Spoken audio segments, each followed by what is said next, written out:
Hello, my name is Joshua Meyer. Student ID number is 3489350, and we're in the fall semester of 2020. The first restraint we're going to go over today is the canine lateral recumbency for the lateral saphenous venipuncture. So first, what do all those words mean? Lateral means to be either on either side. So this would be the right lateral side for this animal. The left lateral side would be the animal's left side, which is towards me. Recumbency means to be laying down, so he's close to a left lateral recumbency right now, but not fully. And then what we're trying to do is get him into a position of restraint so that we can draw blood from his saphenous vein down here. So if we zoom in here, you'll be able to see that that vein runs right along the outside of the back leg right here. So what we're going to want to do is get him into a position where we can occlude that vein so that it stops the flow and we can get a nice a blood draw from there. So the first thing we're going to do is we're going to have our patient being restrained in a standing position. So right now I have control of the head, I have control of the back end this way. And what we want to do is try to get the animal to sit first. So we're going to just push on the back of the hocks here and have him sit. Good job, good boy. So now that he's sitting, what we want to do is we want to reach down, come over top of the head so that you can grab the inside leg right here, and you'll grab the other inside leg and gently keep them against your body and roll them to their side. So now they're in lateral recumbency. At this point we have control of the head with the forearm, we have control of the further legs so that they can't move and get up. And then what we'll do now is we'll try to grab both legs at the same time, maintaining control, and then this is where I can take my thumb and occlude that vein. Once the doctor or the technician draws the blood, what it will do is we'll let go of the back end, free and clear, and maintaining control of the head, we can have them get back up, holding the back to the standing.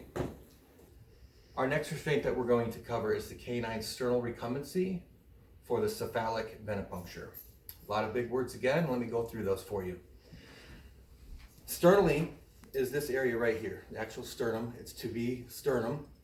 And what we want to do is, because we're doing recumbency, we want the dog to be laying down on its sternum, just like so. Now to maintain proper restraint, what you want to do is you want to hold the dog around its neck and turn its head away from the leg that the blood is going to be drawn. The cephalic vein runs along the forearm here, right on top. And the best way to get to it is by pushing that elbow out, and then you'll roll over top of the forearm and you'll occlude that vein at that point. So after a little bit, see how she's fighting me a little bit, but I have positive control so she can't get away.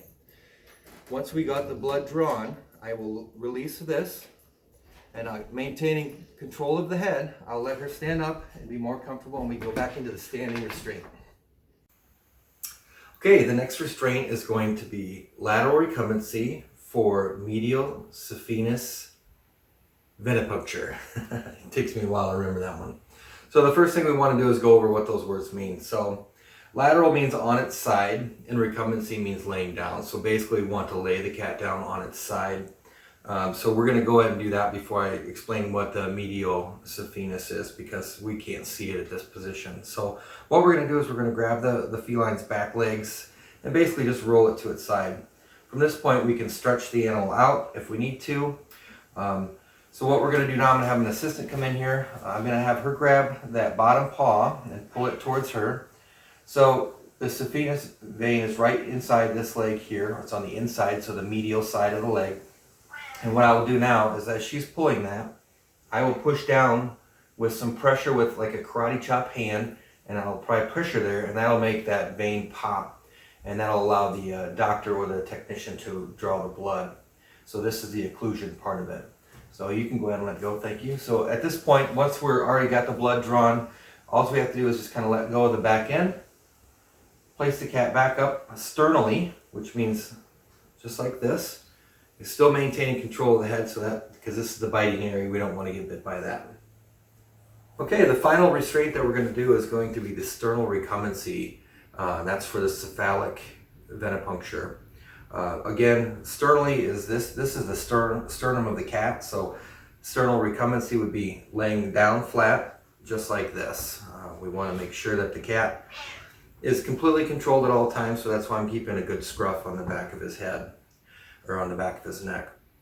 So the cephalic nerve, or the cephalic vein, is actually right along the top of the forearm here.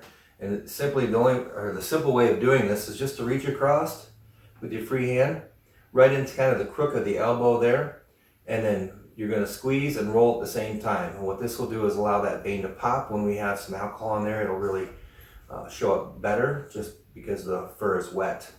Once we draw the blood, we just hold the head back away from whoever's drawing the blood, and then you keep pressure on the back of the body so that the cat can't get up and like take off. Once the blood is drawn, you're going to release that, maintaining pressure and maintaining control of the head.